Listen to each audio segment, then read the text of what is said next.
నక్సలిజాన్ని తీవ్రవాదాన్ని అంతం చేయడం కష్టం. ఆకలి, దరిద్రము, మతతత్వం ఎక్కడైతే ఉంటాయో అక్కడ ఇవి ఆటోమేటిక్గా ఉంటాయి.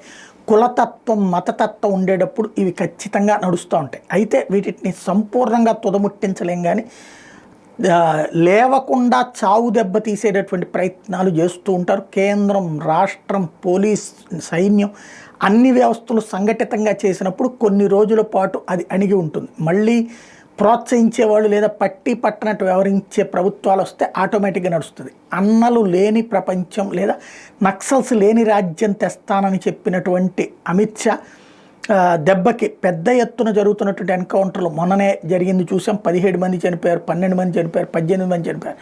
ఇప్పుడు మళ్ళీ మరొక భారీ ఎన్కౌంటర్, 8 మంది మావోయిస్టులు మృతి చెందారు భారీ ఎన్కౌంటర్లో. దాంతో మావోయిస్టులు కనబడితే చాలు కాదు, వెతికి వేటాడుతున్నారన్నటువంటి విషయం అయితే అర్థమైపోతుంది.